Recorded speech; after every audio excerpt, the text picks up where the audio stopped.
Christmas came early for pilots across the galaxy when 2 new starfighters arrived in Star Wars Squadrons earlier today. On the New Republic side, we got the B-Wing, an iconic and highly destructive starfighter with a unique gyroscopic cockpit component that not only allows you to swivel the base of your fighter around your cockpit, but also allows you to double the amount of ammunition you have for your other components. What's up, you guys? I'm not amazing, I'm just mediocre, and we are here today to talk about the basics of the B-Wing, the all-new starfighter that just came from the New Republic.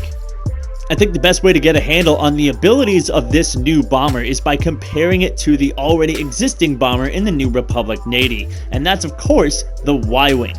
If we look at an unaltered Ywing, it has a max hull of 1200 and shields of 1200 to match, a speed of 110, max acceleration of 121, and maneuverability of 70. And if we compare that to an unaltered B-Wing, you'll notice that the general health of a B-Wing is a little bit less, but definitely much less shields, but a thicker hull. It has a slightly slower max speed, but much slower acceleration, and generally slower maneuverability. And you'll definitely feel that when you're flying this thing. But where it makes up for that with absolutely insane damage output that's unrivaled by any other starfighter. If you look at the standard laser cannons on a B-Wing, they have a DPS of 533, which is almost exactly the same as the rotary cannons on a freaking Y-Wing, who's have a DPS of 566. And then stacked on top of that, the B-Wing has 400 ion DPS. It has an ion cannon built in as well.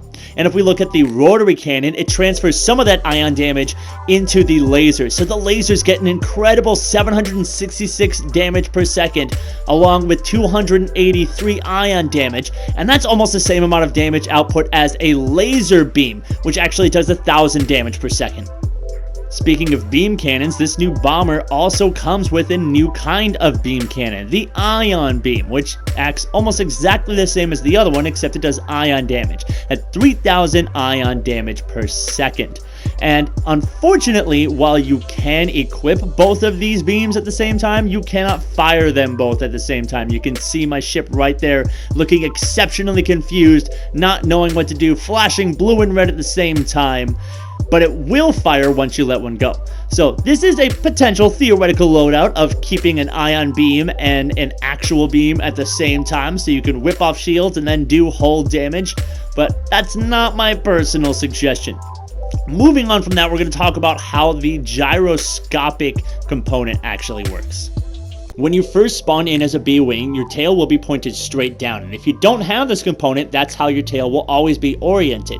However, when you have the gyro equipped, if you hold that component button and roll with your starfighter, instead of spinning in a 360, the body of your starfighter will actually rotate around your own cockpit, while you yourself maintain a flat, level plane of view.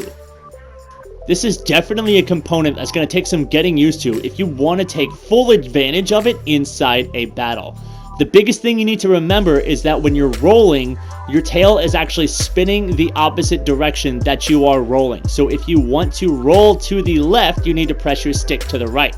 And if you want to roll to the right, you need to press your stick to the left.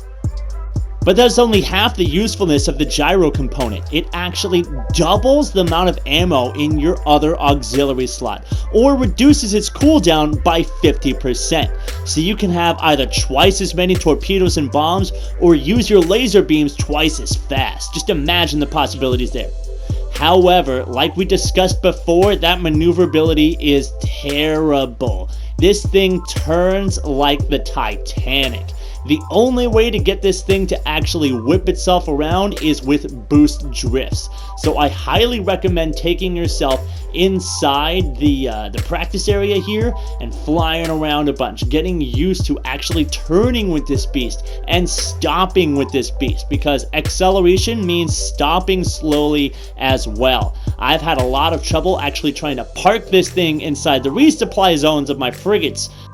I'd either fly right past the resupply zone, or I'd crash right into the frigate. Neither of those were very good options.